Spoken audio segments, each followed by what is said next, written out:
So just to be clear, I love Across the Spiderverse. It's so good that I couldn't roast it even if I wanted to. But I am worried about the ending, and we're going to talk about it. So, spoilers beware. The ending has a red flag, a great twist, and an ominous sense of deja vu. So let's break it down. Wanna get out of here? Across the Spiderverse was Gwen Stacy's movie. She matches Miles Morales in terms of screen time and has a pseudo-character arc in this movie.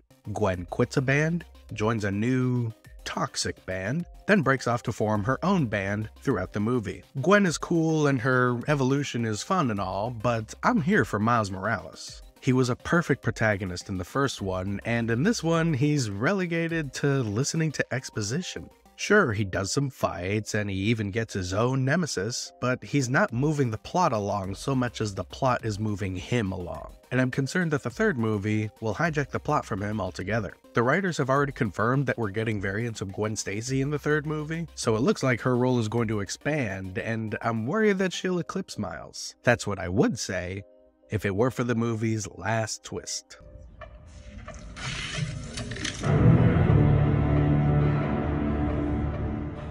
The evil variant of a main character is an old trope, but it might be just what Miles needs the most right now. The trope exists for a good reason. A character seeing a worse version of themselves is a great catalyst for growth. And since Miles has been doing a lot of learning in this movie, maybe the next movie will let him grow. Especially since it's a version of himself that mirrors Uncle Aaron, his fallen mentor. He's also in a world where there is no Spider-Man and where his dad is already dead. It's another great way to show how his actions have consequences far greater than he initially imagined. And I gotta say, as a hook leaving me wanting more from a third movie, this is a great way to end it. The wait is gonna suck though. Everyone keeps telling me how my story is supposed to go. There's a lot of speculation here for sure, and I'm not going to judge the movie on that. See, unlike something like Avengers Infinity War and Endgame, where each movie had a full story in it, it feels like this movie is only gonna make sense once we see Beyond the Spiderverse. Maybe it seems like Gwen is getting more attention in this movie because it's setting up for what comes next. Maybe Miles is taking a back seat in this movie because he's gonna be the focus of the third one.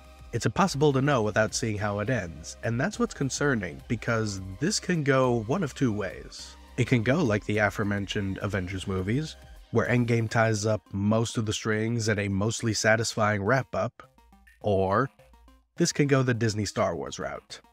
Like, remember when The Last Jedi imploded its own plot and we were like, well, maybe they planned for this and the next one is gonna make sense of it all. Yeah, that did not turn out good. And that's my worry here. The timelines are branching. We don't know which one is good, which one is bad, or even which one we're heading down. And all I can do is hope that we end up on the good branch. And honestly, the writers have earned my trust to the point where I'm not too worried. But Hollywood has offered a lot more disappointments than triumphs as of late, and so I think my worry is justified. Well, I hope y'all are less cynical than I am. You might think I enjoy this, but I don't. It's true that I roast movies that I don't even think are that bad, but it's because I want to be entertained and enthralled by a movie again. Across the Spiderverse got us 99.9999% there. It's just, I'm scared of that 0.0001%. But what do you think? Do you think I'm being paranoid, or do you agree with me that there's room for them to mess this up? As always, I hope you enjoyed. Till the next time.